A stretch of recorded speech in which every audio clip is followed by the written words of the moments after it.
Assalamualaikum warahmatullahi wabarakatuh.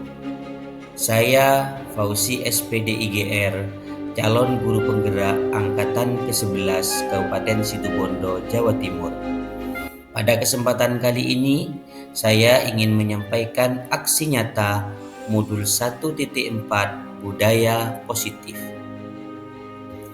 Berikut saya perkenalkan fasilitator saya, yaitu Ibu Muryanti SPD, dan pengajar praktik saya, yaitu Ibu Diana Nurholida SPD.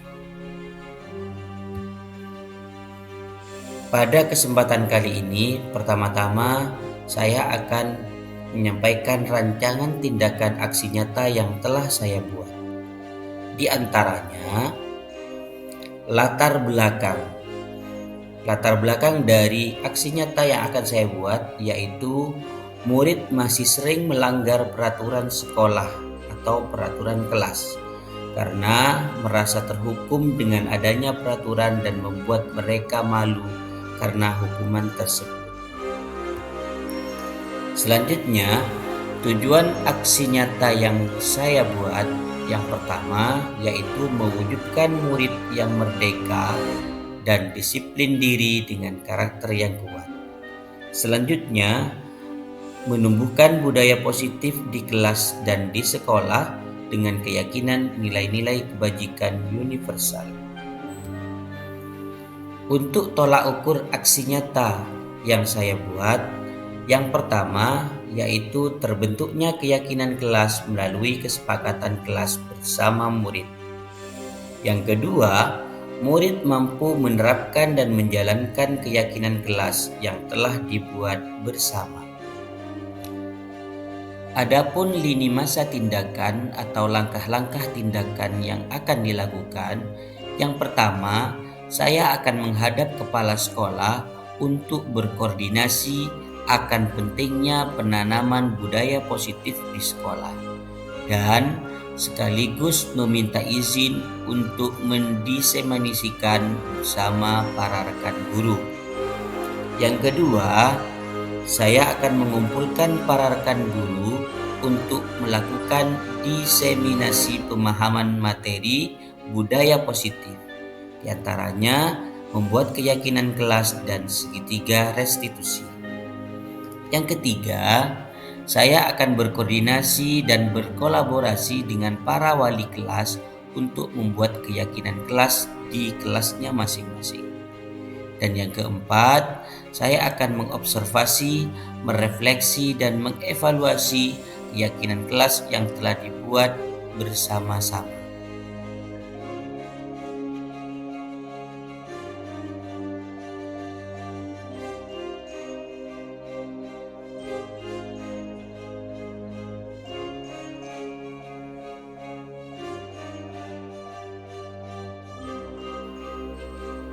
Selanjutnya, dukungan yang dibutuhkan. Yang pertama, dukungan dari kepala sekolah, teman sejawat, serta para murid agar rencana dan tindakan yang telah disusun berjalan sesuai kesepakatan bersama. Dukungan yang dibutuhkan yang kedua yaitu sarana dan prasarana yang dibutuhkan untuk tumbuhnya budaya positif di sekolah. Sedangkan yang ketiga yaitu koordinasi dan dukungan dari orang tua atau wali murid serta komite sekolah dalam melakukan budaya positif di sekolah. Berikut video diseminasi budaya positif yang telah saya lakukan bersama rekan guru dan kepala sekolah. Bismillahirrahmanirrahim. Assalamualaikum warahmatullahi wabarakatuh. Waalaikumsalam warahmatullahi wabarakatuh.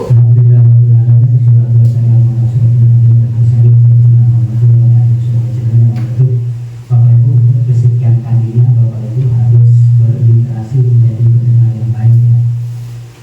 Jadi mulai dari tadi supervisi, kemudian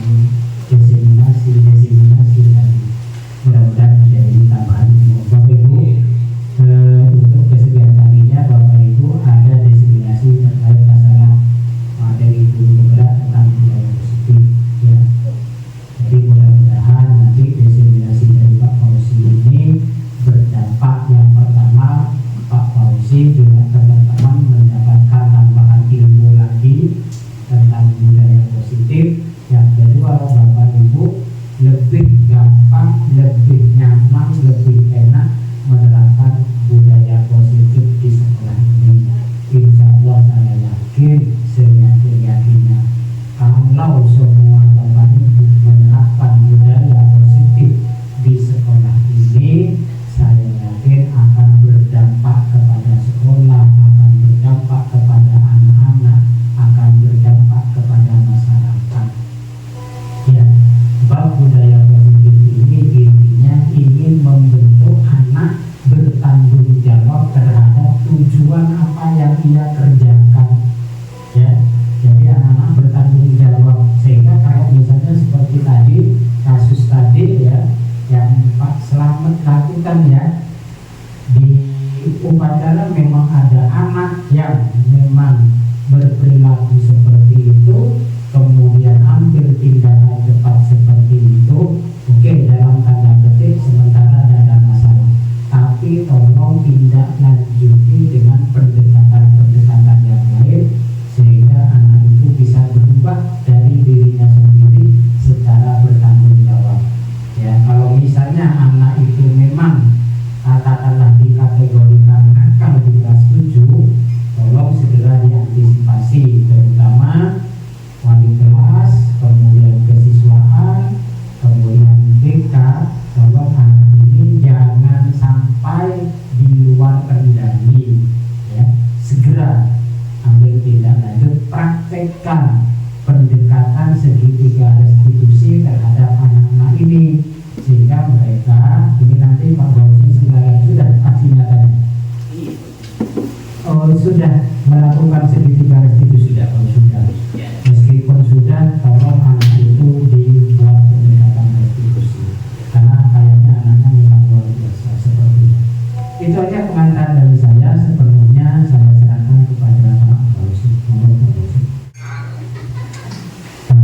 Terima kasih Bapak. Assalamualaikum warahmatullahi wabarakatuh.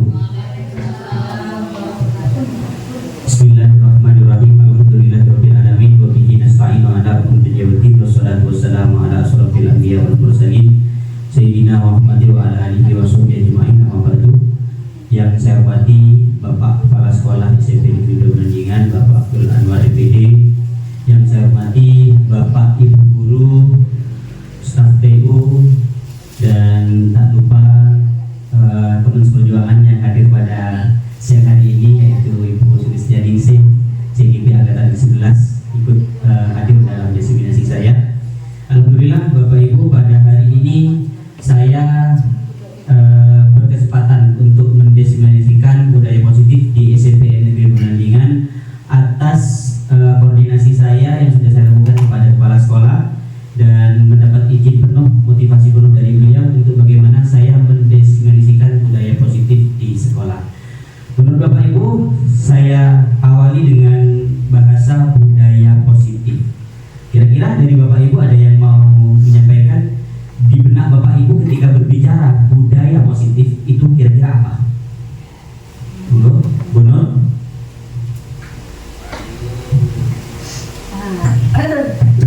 Ya, terima kasih Bapak Fauzi. Menurut pendapat saya, budaya positif yang jelas itu kalau ada positif tentunya kan ada negatif. Jadi budaya itu sebenarnya dibentuk bagaimana kita itu membentuk seseorang itu untuk berbudaya positif. Intinya itu pembiasaan. Namun di sini budaya di sini bisa mengarah kepada positif, bisa mengarah kepada negatif. Jadi benar apa yang tadi disampaikan oleh Bapak Hairul, dengan menumbuhkan budaya positif, sepertinya saya lebih setuju kepada pendekatan restitusi. Dengan adanya pendekatan restitusi, jadi anak tersebut itu memiliki kesadaran di dalam dirinya untuk bisa menumbuhkan karakter yang positif tanpa kita itu mengawali dengan kata menghukum, menilai, dan sebagainya. Jadi kita izinkan dulu anak-anak itu, istilahnya kita izinkan untuk keliru. Dalam saya bilang keliru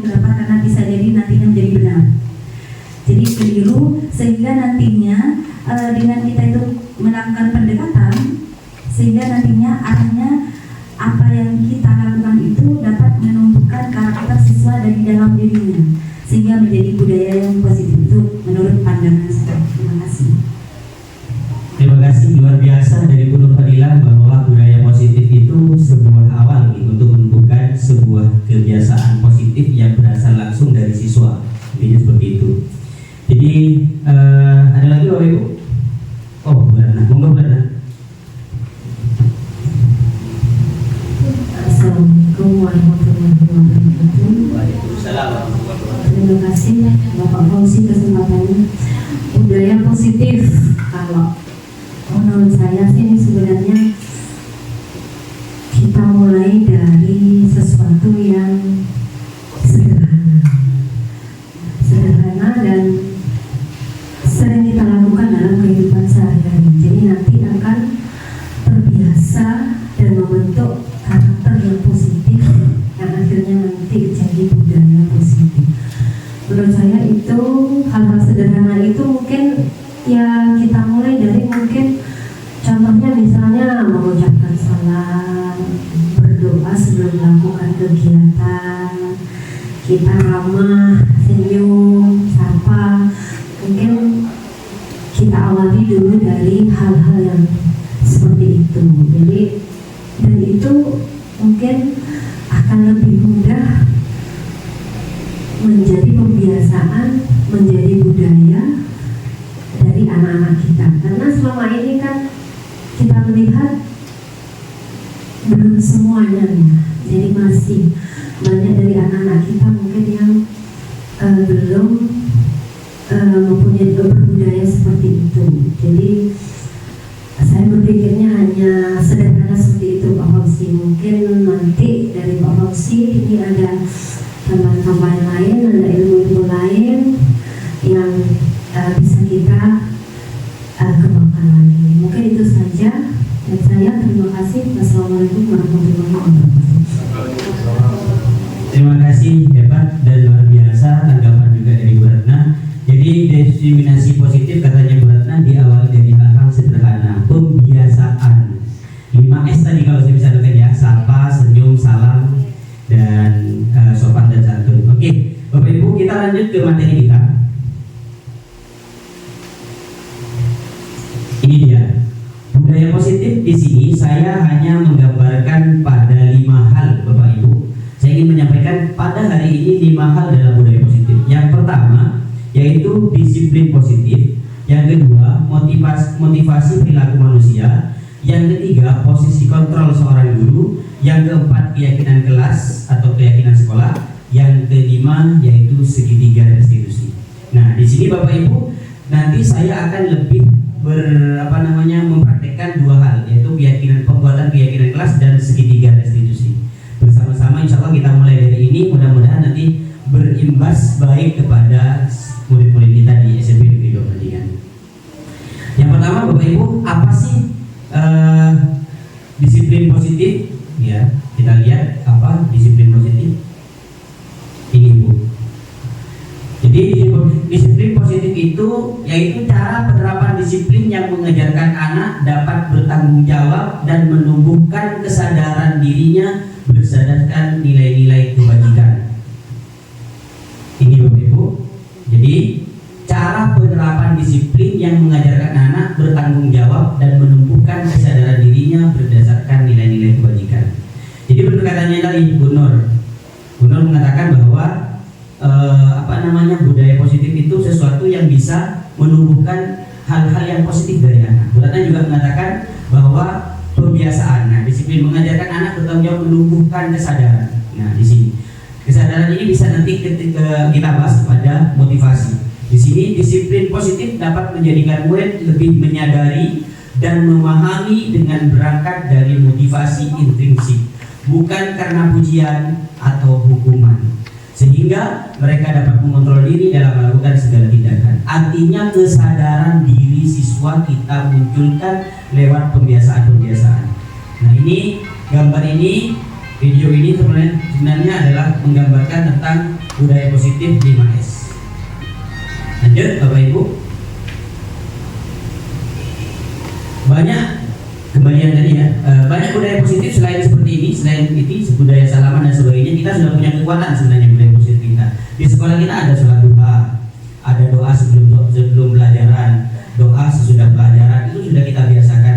Itu menjadi kekuatan kita, aset kita untuk bagaimana kita membudayakan sebuah budaya positif di sekolah. Menyapa dengan senyum kepada guru juga sudah dilakukan. Termasuk kultum tahfidz juz 30 masuk pembiasaan disiplin positif Bapak Ibu. Yang kedua, motivasi perilaku manusia. Ada 3 motivasi perilaku manusia. Jadi manusia berperilaku itu karena 3 hal. Yang pertama, Bapak Ibu, untuk menghindari ketidaknyamanan pada dirinya atau hukuman. Nah, ini biasanya seandainya satu contoh, salah satu siswa datang selalu tepat waktu karena takut dihukum, karena takut sebuah peraturan. Karena sebuah aturan. Ini biasanya masuk pada kategori yang pertama motivasinya, ya, karena memang tidak nyaman ketika dia dihukum, gitu, malu. Seandainya satu contoh datang lambat ke sekolah, kebiasaannya adalah dengan membuat mereka dipakaikan rompi atau apa saya lambat, itu pembiasaan yang tidak baik kepada anak-anak kita dan akan membuat mereka terhukum dengan rasa malunya. Posisi yang kedua yaitu untuk mendapatkan imbalan atau penghargaan, reward dari orang lain. Nah, ini yang tadi hukuman, sekarang reward, Bapak Ibu. Kadang ini, saya kerjakan dengan baik biar nanti dapat hasilnya. Ayo, salah satu contoh mungkin kemarin yang diajarkan, yang disampaikan oleh kepala sekolah kita, bahwa putrinya kepala sekolah di sekolahnya itu pertamanya sangat giat. Nah, ternyata ketika giat itu dari semacam kegiatan-kegiatan yang dilakukan itu tidak mendapat penghargaan. Dia hanya melihat temannya selalu mendapat bintang dari gurunya, sedangkan putrinya bapak kepala sekolah kita itu tidak dapat bintang. Nah, akhirnya apa yang terjadi? Ketika ditanyakan kenapa dia sekarang tidak mengerjakan tugas lagi, males ya, masa saya kerjakan tapi tidak dapat bintang, ya etika. Nah, yang teman saya dapat bintang dari guru. Nah, ini termasuk mendapatkan imbalan. Dua hal ini baik hukuman ataupun reward ini sebenarnya kurang efektif bagi siswa kita dan akan membuat siswa kita malah terhukum dengan adanya hukuman atau dengan adanya reward ini. Artinya reward tidak selamanya akan membuat bahagia, tapi juga membuat hukuman kepada yang lain.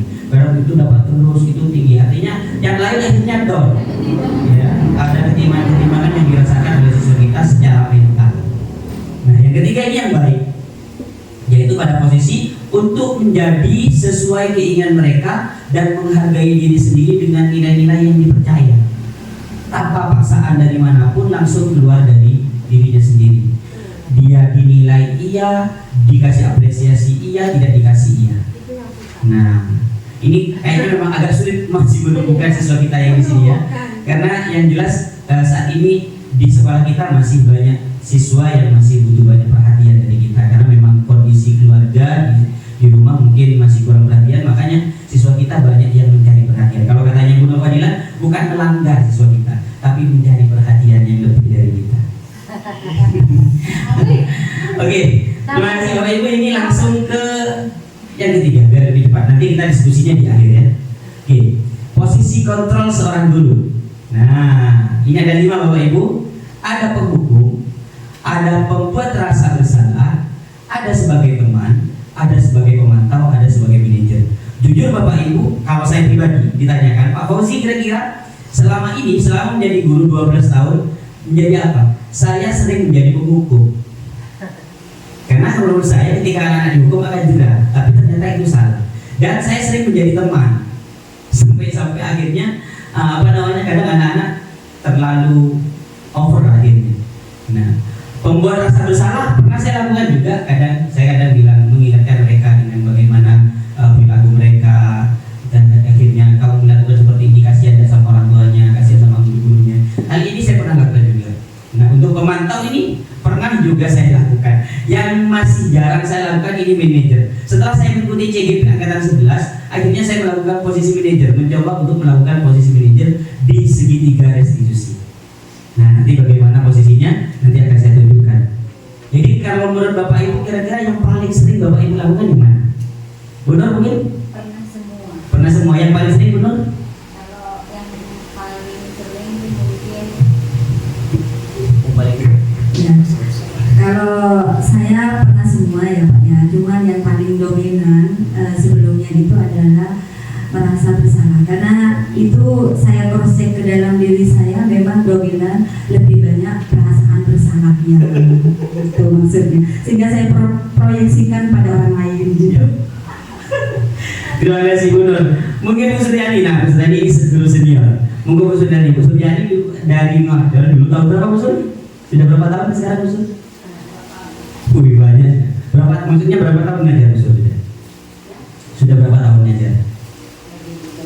30 tahun lebih, luar biasa.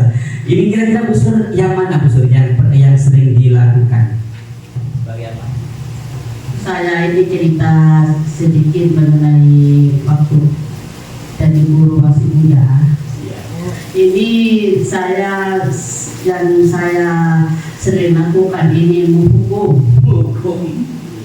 Mengapa? Karena kalau pada zaman dulu saya jadi guru masih muda kan tidak ada ya tentang hukuman tentang di perlindungan anak atau bagaimana. Tujuannya dulu itu kan untuk mendisiplinkan anak seperti itu.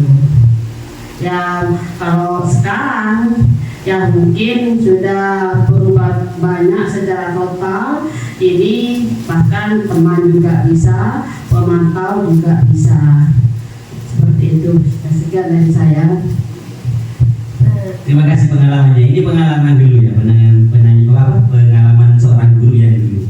Nah ini mungkin yang zaman sekarang, guru zaman sekarang ini Pak Khalil, zaman Z ini Pak Khalil ini termasuk muridnya Bu Suryani.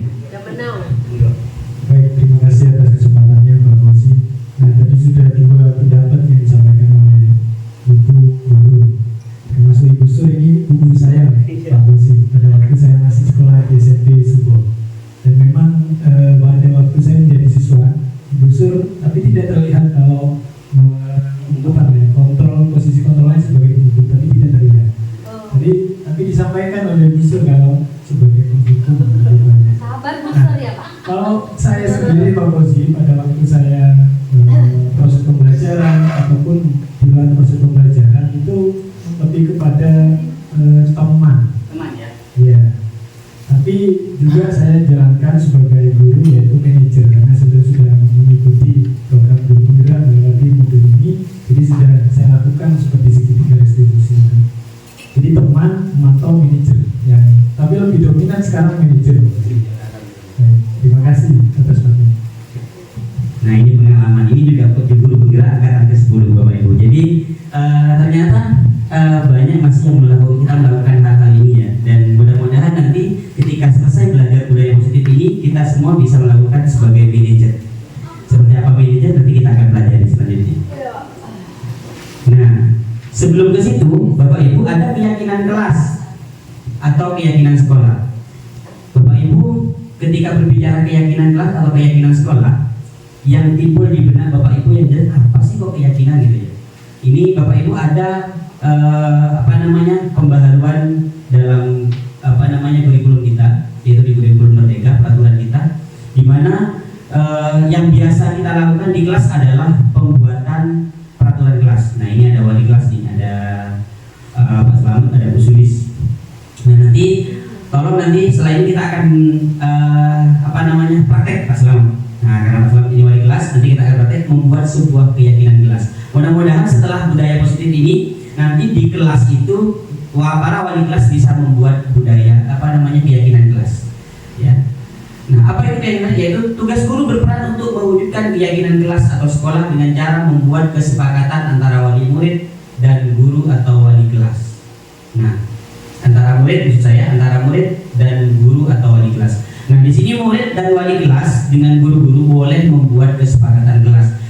Kira-kira kalau kesepakatan kelas ini dengan wali murid, nah kalau kesepakatan kelas juga dengan kita karena kita SMP, Permapel boleh membuat sebuah keyakinan kelas, yaitu ketika pembelajaran kita boleh dirubah tiap CP atau tiap TP boleh kita rubah keyakinan kelas itu.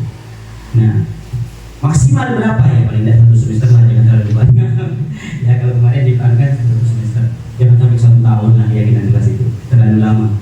Lanjut, keyakinan kelas berupa pernyataan universal yang mudah diingat, dipahami dan harus diterapkan dalam lingkungan sekolah kelas. Satu contoh mungkin Bapak Ibu, kita lanjut praktek saja langsung ya. Daripada kita hanya belajar teori, lebih baik praktek. Di sini ada peraturan kelas atau sekolah. Nah, saya mau ngasihkan kertas ke Bapak Ibu. Silakan Bapak Ibu yang dipahami dua dari masing-masing Bapak Ibu tulis 2 peraturan kelas yang pernah dibuat di kelas. Enggak absurd.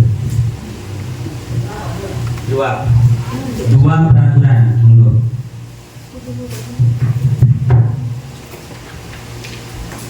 Ini boleh juga mengisi? Boleh. Saat KBM ya kalau Iya, boleh saat KBM atau di kelas. Pokoknya yang dilakukan di kelas. Peraturan kelas. Bu Firda pernah buat peraturan kelas juga? Satu atau lebih boleh. Iya, dua Pak. Paling banyak dua. Saya minta dua per juru aja. Monggo buat sebuah peraturan kelas yang, atau tuliskan saja peraturan yang pernah dibuat di kelasnya Bapak Ibu. Peraturan yang pernah dibuat oleh Bapak Ibu. Biasanya kalau peraturan itu berbau apa? Siswa harus ya dilarang ya kayak gitu ya. Ya, Tidak monggo. boleh. Iya, tidak boleh, itu biasanya begitu. Terserah Bapak Ibu yang pernah dibuat oleh Bapak Ibu di kelas. Ini Ibu. Silakan ditempel di slide pakai langsung. nama, Ya, pakai nama. ya boleh pakai nama. Satu aja. Ya boleh.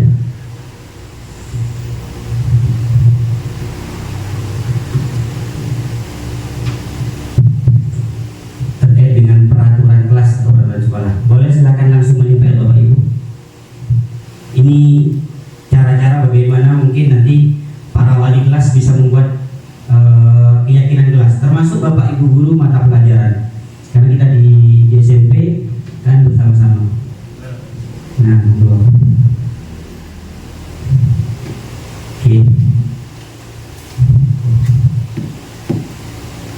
Satu kan. Oke, ini masih peraturan kelas Bapak Ibu. Boleh ditempel?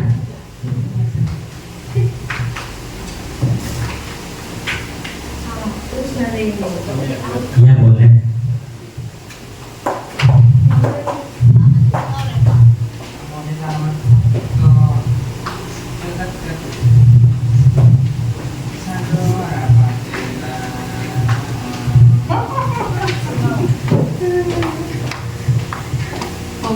Pak. Kereta. Monggo berarti ditempel lurus ke selatan boleh. Iya, aku Iya, cuma boleh. satu.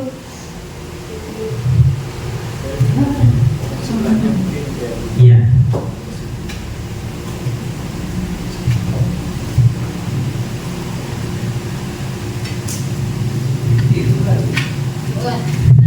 Dua boleh Pak, satu boleh.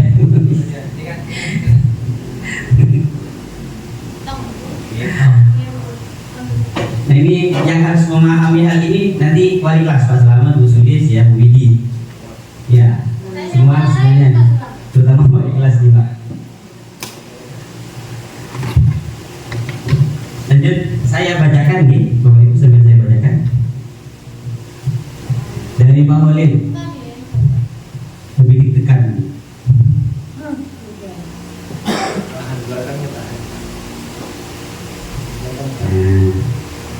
Benar-benar dekat.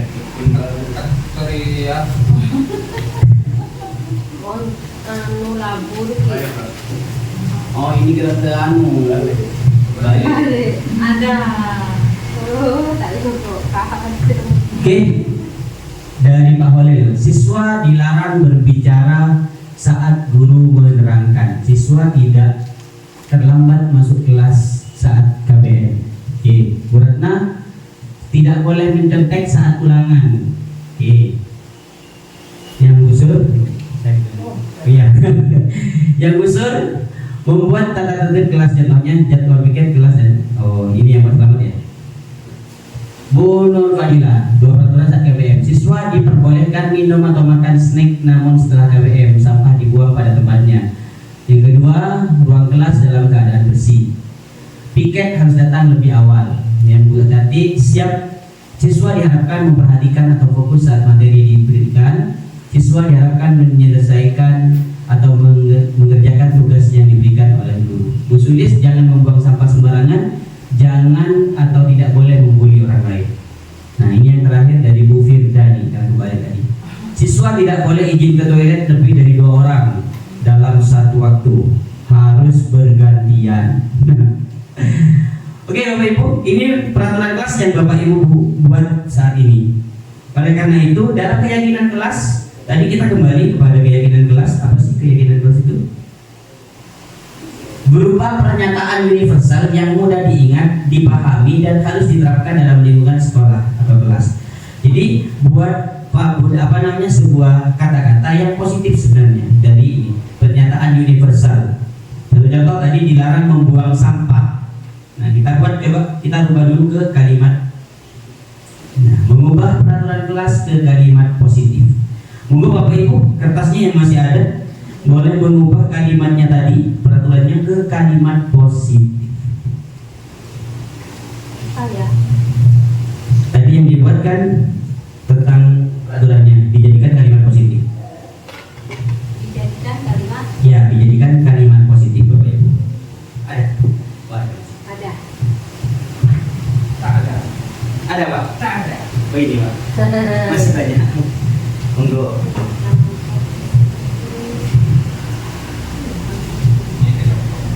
Rubahlah kalimat negatif seperti tidak, dilarang dan sebagainya, tidak boleh dan sebagainya, itu dirubah menjadi kalimat positif.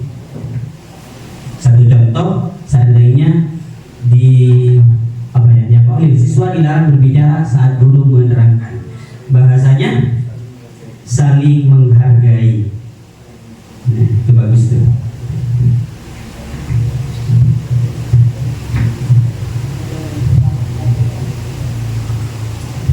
Yang tadi apa tadi?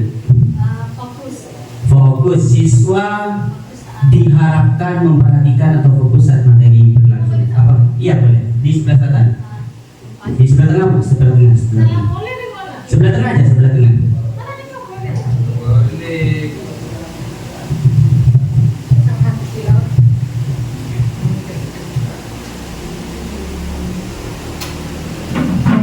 Nah, punyanya Bu Firda sudah berubah menjadi kalimat positif, budayakan antri. Karena tadi siswa dilarang pergi ke toilet harus gantian katanya tadi, berduaan ya. Menunya budayakan antri. Sudah benar?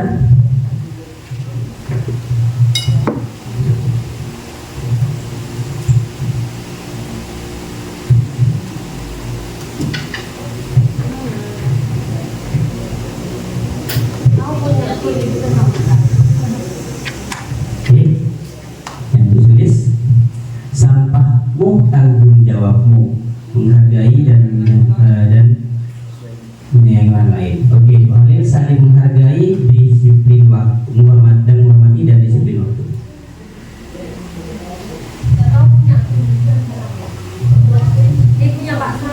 Hargailah waktu. Oke.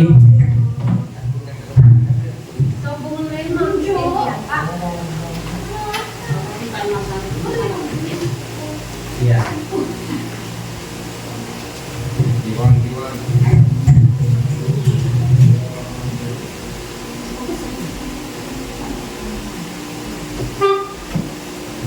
Siswa menjaga kebersihan kelas agar nyaman.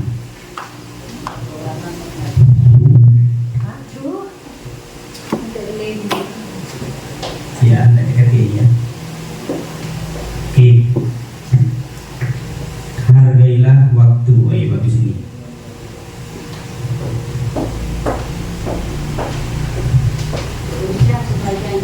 Dari Bu Vika ya, ini sudah selesai. Ini ke saya. Berapa? Sepuluh Pak. 10. Saya itu 10. Oke. Sebelum keluar kelas, ganti mapel seluruh siswa dapat membuang sampah pada tempatnya. Jadi intinya buanglah sampah pada tempatnya. Punya aku dek. Oke. Iya 10 sudah di anggota daerah. Kuning. Yang berenang mengerjakan tugas ulangan sesuai dengan keyakinan dan kemampuan diri sendiri. Semangat. Be positif. Semangat. Ya, semangat. Oke. Tak dibaca. Oke, ini yang Bu Suli, yang Bu Sri, saling menghormati, hargailah orang lain, ayo bertanggung jawab demi prestasimu. Bagus. Ini sudah berubah kepada kalimat-kalimat positif. Semangat. Yang terakhir tanpa menempel loh Pak Ibu. membuat keyakinan kelas. Nah, keyakinan kelas sebenarnya sudah akan terbuat dari kalimat positif yang Bapak Ibu buat tadi. Kita tinggal ambil saja kayak tadi, hargai waktumu, sampahmu tanggung jawabmu, ya kan? Terus jagalah kebersihan, salinglah menghargai, saling menghormati, menyayangi dan sebagainya. Itu Bapak Ibu sudah bisa dijadikan sebuah keyakinan kelas. Bahasa-bahasa universal seperti tadi kita jadikan sebuah keyakinan kelas. Jadi itu Bapak Ibu. Nah, lanjut Bapak Ibu, kita ke materi berikutnya. Kira-kira ada yang mau disampaikan dulu Bapak Ibu? Cukup? Kita lanjut ke segitiga restitusi. Saya ambil dulu ya Bapak Ibu.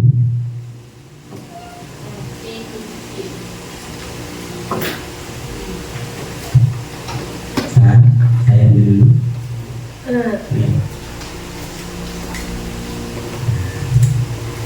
Untuk kita pahami bersama saat ini yang terakhir segitiga restitusi. Segitiga restitusi itu ada 3 tahapan Bapak Ibu. Namanya segitiga restitusi itu adalah sebuah 3 tahapan. Tahapan pertama yaitu menstabilkan identitas. Ya. Yang kedua, validasi tindakan yang salah. Yang ketiga, menanyakan keyakinan. Apakah harus urut, Pak? Tidak harus urut. Ya, apakah harus urut? Tidak harus urut. Tergantung bagaimana kemampuan dan bagaimana kondisi murid-murid kita yang kita restitusi. Artinya bagaimana kita melakukan segitiga restitusi, kita lihat kondisi muridnya, kondisi kesalahannya bagaimana. Kita tidak harus mengurutkan dari stabil. Nah, jadi bisa dari ini atau dari ini kembali ke ini ke ini. Jadi boleh acak, tapi kalau seandainya mau ideal ya kita laksanakan secara urut. Insya Allah akan menemukan hasil yang lebih maksimal. Apa itu segitiga restitusi? Peran seorang guru sebagai manajer. Di sini tadi kan kita lihat ya, ada apa tadi? Ada 5. Penghukum, bersalah, pemantau, pembuat rasa bersalah, terus sebagai teman, dan yang terakhir manajer. Nah, di sini peran seorang guru sebagai manajer dalam posisi kontrol melakukan segitiga restitusi dalam penyelesaian masalah murid, yaitu melalui 3 tahapan. Di sini karena posisi manajer itu adalah posisi paling ideal Bapak Ibu, paling ideal dilakukan dalam melakukan segitiga restitusi. Oleh karena itu tahapannya menstabilkan identitas, validasi tindakan yang salah, dan kemudian menanyakan keyakinan dengan tujuan menghasilkan murid yang mandiri dan bertanggung jawab. Jadi tujuannya ini menghasilkan atau mewujudkan seorang murid yang mandiri dan bertanggung jawab akan semua yang dia lakukan, termasuk kesalahannya. Lanjut Bapak Ibu, ini satu contoh saya buat nih contohnya. Kita dengarkan dulu Bapak Ibu. Ini contoh segitiga restitusi saya ya.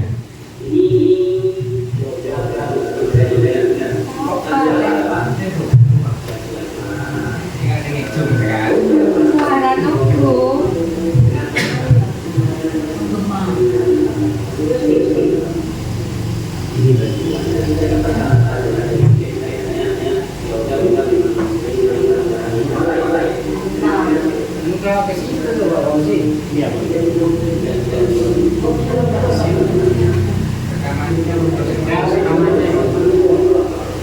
Selaminya enggak?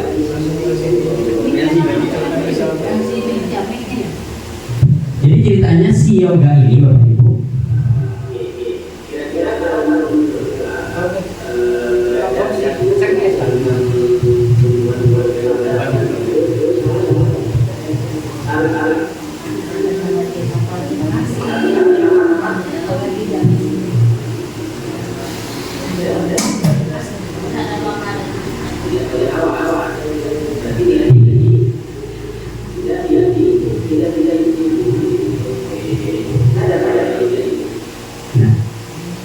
mungkin Bapak Ibu segitiga restitusi tadi satu contoh bagaimana saya menangani seorang siswa namanya Yoga Bagus Ramadhani yang terlambat datang ke sekolah karena memang begadang malamnya. Ketika saya tanyakan, dia mengatakan bahwa saya kalau malam begadang sampai jam berapa nak? Sampai jam 12 malam.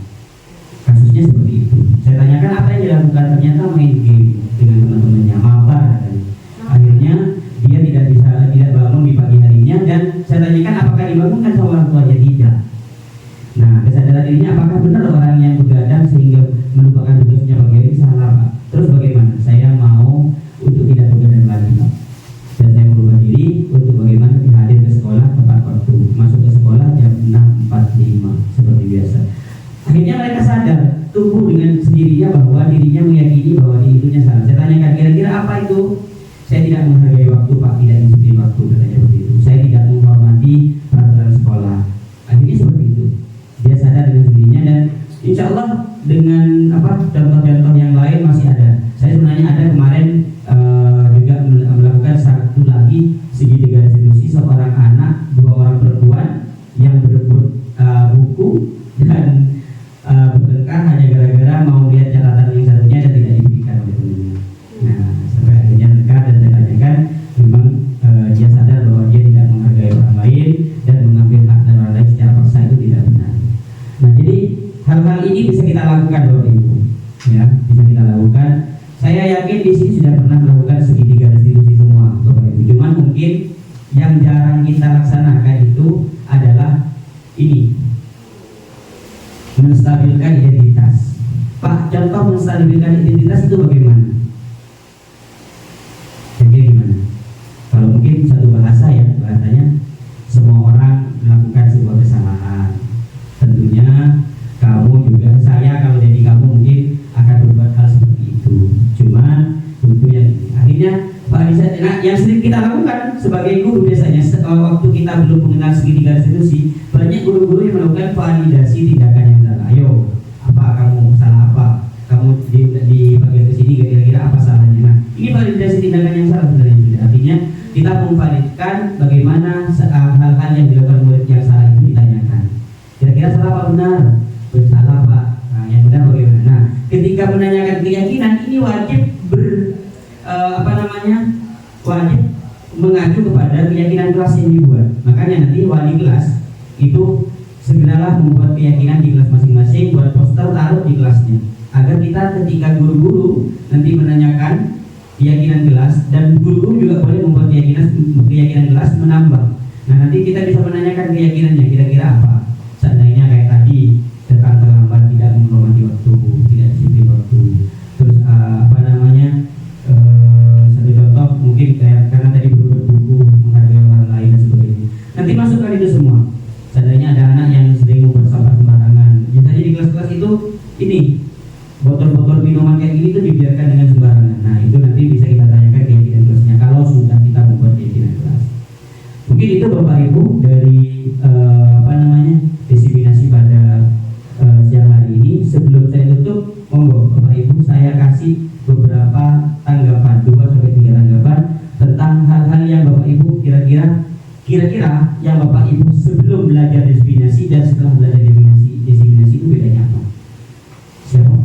Bunga tadi dulu. Tadi saya kasih kesempatan. Kira-kira sebelum belajar ini apa ya, bagaimana perasaan tadi, setelah belajar ini disiplinasi bersama apa kira-kira? Dari hasil pemaparan yang bersama, mulai adanya teman yang mengikuti kegiatan penggerak, salah satunya adalah ketika dalam penyelesaian masalah, mungkin untuk yang materi terakhir restitusi tadi, termasuk saya sendiri pun ketika menghadapi siswa juga belum paham akan tentang materi segitiga restitusi. Seperti yang disampaikan Pak Fauzi tadi, jujur dominan saya mengikuti kegiatan yang ini, bukan mengikuti kegiatannya, karena di posisi yang tadi itu validasi tindakan yang salah, termasuk juga yang menanyakan keyakinan. Tapi ketika dalam posisi menstabilkan identitas juga pernah, tapi paling tidak ada materi atau ilmu baru dari kegiatan-kegiatan di sekolah kita, merupakan masukan tersendiri bagi saya secara pribadi untuk kedepannya akan lebih mempraktekannya juga. Selain itu membiasakan diri. Kemudian untuk yang keyakinan kelas, paling tidak untuk kegiatan kegiatan-kegiatan yang sebelumnya mungkin dulu hanya beberapa kali yang dijalankan. Untuk yang sekarang kita yang semester ini ya, di jam pelajaran saya mungkin sudah mulai berkurang. Mungkin atau ada dari teman-teman yang lain juga bersikap yang sama. Jadi keadaan untuk apa ya, di posisi lebih praktek ilmu tentang segitiga restitusi maupun dalam perolehan keberhasilan siswanya lebih nampak dibanding yang sebelumnya.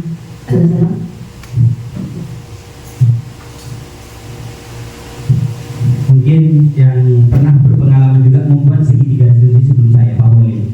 Kira-kira dari Pak Holil sendiri tanggapannya untuk sebelum Pak Holil menggunakan segitiga restitusi dan sesudah menggunakan segitiga restitusi, atau mungkin Pak Holil sudah pernah membuat keyakinan kelas, mungkin pengalamannya bisa diceritakan. Terima kasih atas waktunya Pak Fauzi. Di sini saya ingin menyampaikan pengalaman saya karena saya sudah melaksanakan kegiatan demonstrasi kontekstual budaya positif membuat video segitiga restitusi, di mana waktu itu saya membuat 2 video, satu siswa datang terlambat ke sekolah dan satu siswa berkelahi di kelas. Dan itu saya lakukan sesuai tahapan segitiga restitusi, mulai dari menstabilkan identitas dengan menanyakan siswa ketika masuk, ketika bertemu dengan saya stabilkan dulu identitasnya, direndamkan dulu yang tadinya marah, saya kondisikan dulu agar tidak marah. Kemudian setelah itu saya tanyakan tindakan yang telah dilakukan itu apa. Kemudian setelah itu menanyakan keyakinan apa yang telah dilanggar. Nah, kita kan sudah membuat keyakinan, jadi keyakinan apa yang telah dilanggar oleh siswa tersebut. Kemudian setelah itu saya memberikan pertanyaan, di mana pertanyaan itu untuk menggali supaya siswa menemukan solusinya sendiri. Jadi tidak muncul dari saya solusinya, tapi muncul dari siswa sendiri. Dan itu sudah saya laksanakan.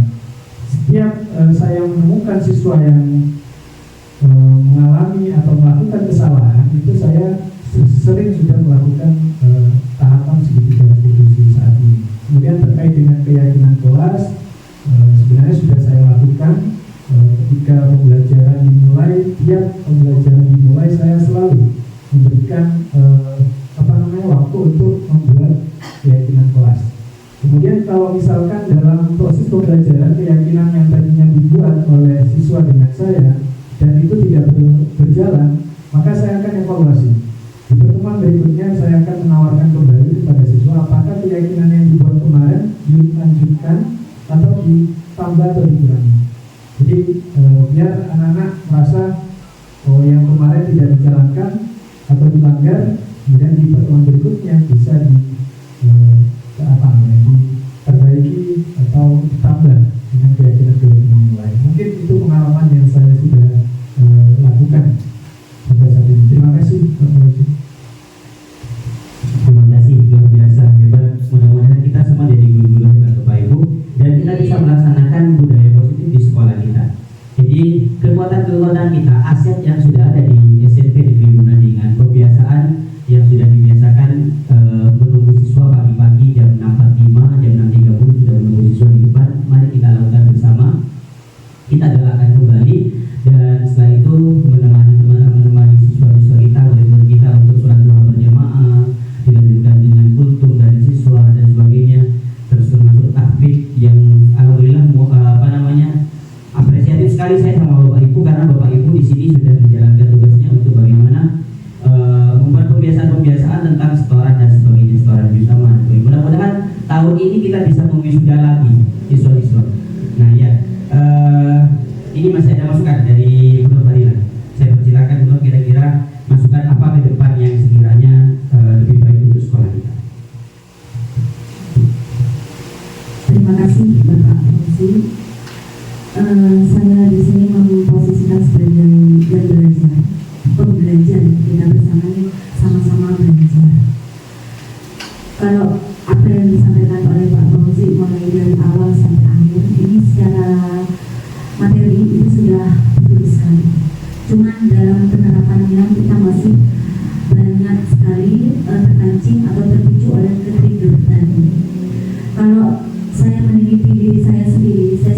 dengan meneliti diri saya sendiri.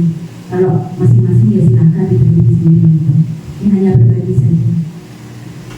Dalam hal menangani siswa, membersamai ya, bukan menangani, membersamai siswa, ini tidak sama dengan kita itu membuat sesuatu itu harus jadi sekarang. Jadi ini adalah proses, di mana proses ini memang ya bukan hanya ya ini prosesnya enggak. Kita terus membersamai, tapi kita spiritnya ada. Gitu. Jadi kalau pertemuan saya Pak Fauzi dan teman-teman semuanya yang ada di sini, ketika saya itu mau marah gitu ya, mau marah sama anak-anak, itu saya pasti ke dalam, kenapa ya saya kok mau marah? Gitu. Apa yang bikin pemicu saya ingin marah pada anak? Gitu. Jadi ternyata saya menemukan, ini saya berbagi saja, menemukan saya itu harapannya apa yang ada di pikiran saya, di benak saya, itu anak-anak itu saya harus sama dengan maunya saya, sehingga saya ke-trigger di situ, artinya marah. Padahal di situ kan beragam. Ternyata kalau ditanyakan satu-satu banyak faktornya. Bisa saja anak tersebut tidak makan, atau bisa saja broken home dan lain sebagainya. Kita tentunya banyak sekali faktor yang mendukung hal itu terjadi di dalam kelas, sehingga ya kenapa ya, kenapa kok aku marah gitu. Jadi saya ingin apa yang saya ekspektasikan sesuai dengan harapan saya di benak saya, itu saya terpicu di sana, kamu jadi gini gitu. Itu terkait dengan marah, terkait dengan misalnya apa lagi ya, buru-buru. Kita cepat-cepat buru-buru menyimpulkan bahwasanya anak ini sudah sudah biasa ini. Nah, gitu. Kita sekali lagi jangan terburu-buru untuk menyimpulkan. Sekali lagi ini adalah orang, di mana orang itu di dalamnya itu ada jiwa.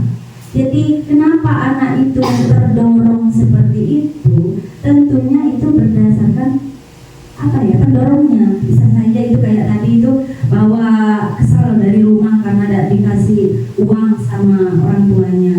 Banyak sekali faktor.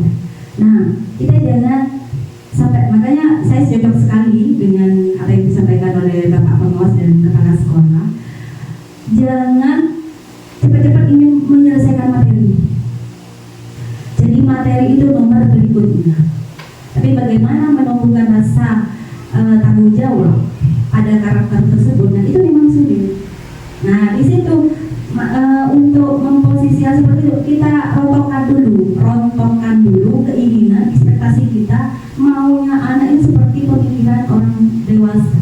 Nah kenapa kita harus yang kita ini harus sabar? Karena memang orang tua itu kan memang membersamainya. Jadi memang enggak mudah. Nah, ini memang tantangan. Ini saya setuju sekali dengan apa pemaparan Pak Bos, ini sudah bagus sekali.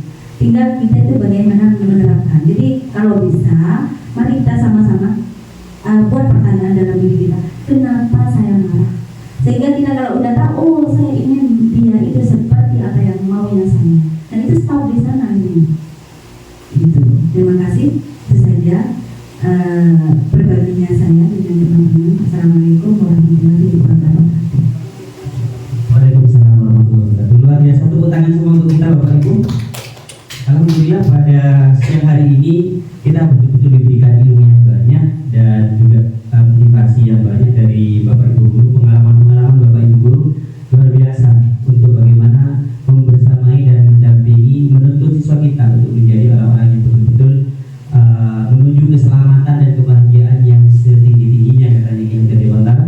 Dan oleh karena itu kita sebagai seorang pendidik, menurut beliau ibarat seorang petani yang mana kita harus menanam sesuai kebutuhannya yang kita tanam. Contoh, seandainya kita nanam padi, tidak bisa kita merawat padi sama seperti jagung. Jadi kalau seandainya kita menanam padi, menginginkannya tumbuh jagung, ya tidak bisa. Jadi siswa kita ibarat padi, jagung, terong dan sebagainya. Ya kita harus rawat sesuai itu karakternya mereka, sesuai kodrat-kodrat mereka. Ada mungkin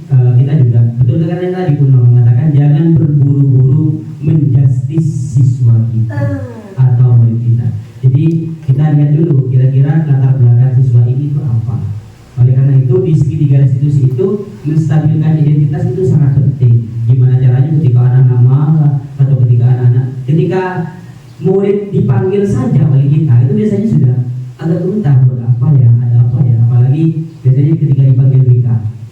Dan alhamdulillah BK di SMP Donandingan menyepakati tentang kegiatan ini, restitusi. Ada mungkin sebagian dari sekolah-sekolah yang masih banyak BK-BK yang tidak sepaham dengan ini. Yang mudah-mudahan suatu saat kita bisa melaksanakan ini bersama-sama dengan BK, dengan guru-guru yang ada semua SMP Donandingan. Jadi di akhir dari kegiatan ini saya ingin menyimpulkan bahwa budaya positif yang kita lakukan di sekolah, dari kebiasaan-kebiasaan yang menjadi kekuatan bagi kita saat ini, insya Allah itu akan berimbas, akan menjadi hal yang baik juga bagi siswa-siswi kita. Proses kita utamakan, hasil kita serahkan semuanya kepada Allah Subhanahu wa Ta'ala. Yang penting kita jalankan proses dengan baik dan kita laksanakan kegiatan ini dengan baik. Budaya positif kita lakukan sedikit demi sedikit, proses demi proses, insya Allah kita akan menjadi lebih maju lagi. Kita berdoa bersama-sama, mudah-mudahan sekolah kita ini menjadi sekolah-sekolah yang betul-betul bisa menggerakkan orang-orang lain, bukan hanya siswa kita, bukan hanya teman sejawat kita, tapi juga masyarakat sekitar dengan adanya kegiatan-kegiatan kebiasaan positif yang ada di sekolah kita. Karena budaya positif ini juga akan menciptakan lingkungan yang nyaman dan aman kepada siswa-siswi kita. Dukungan dari kepala sekolah saya sangat apresiatif. Terima kasih Bapak Kepala Sekolah, kami diberikan kesempatan untuk melaksanakan kegiatan diseminasi seperti ini. Ini akhirnya menumbuhkan kita untuk bagaimana melaksanakan kegiatan-kegiatan yang positif lagi di depan. Kita tambahi yang ada, kita pertahankan dan kita kembangkan kembali menjadi lebih baik lagi. Mungkin itu Bapak Ibu, dan terima kasih atas waktunya. Dari saya, ini yang terakhir dari saya Bapak Ibu, ucapan terima kasih, salam hebat, salam bahagia untuk semua teman-teman guru. Bukan karena saya menjadi seorang guru penggerak, calon guru penggerak, tidak.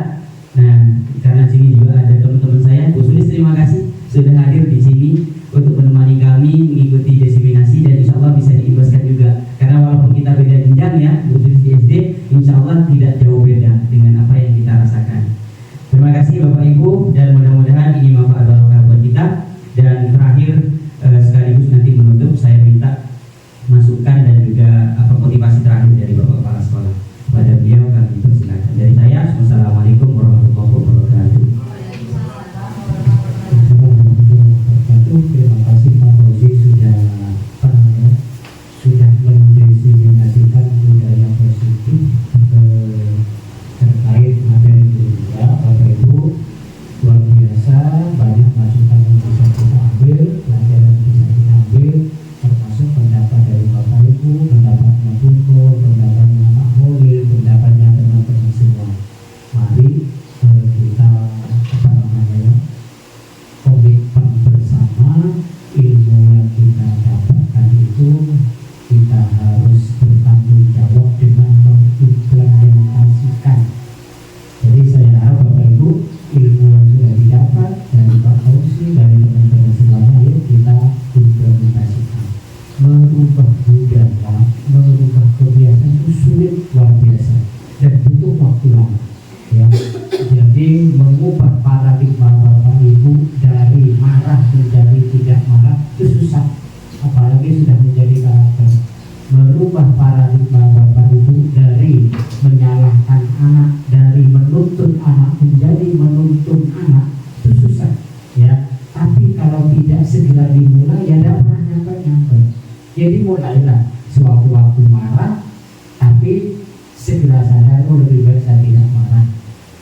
Sewaktu-waktu Bapak Ibu nuntut anak ini harus pintar, nuntut ini harus bisa ini, nuntut anak ini harus seperti ini. Sewaktu-waktu silahkan ya, tapi tolong segera sadar, oh ternyata menuntut itu nggak benar. Yang benar itu menuntun Bapak Ibu. Anak sudah punya potensinya, kita tinggal mengarahkan. Itu aja intinya. Terima kasih Pak Fauzi, terima kasih semuanya Bapak Ibu. Kurang lebihnya mohon maaf. Mari kita akhiri dengan bacaan hamdalah bersama-sama, mudah-mudahan manfaat barokah. Alhamdulillahirobbilalamin. Dari saya, assalamualaikum warahmatullahi wabarakatuh.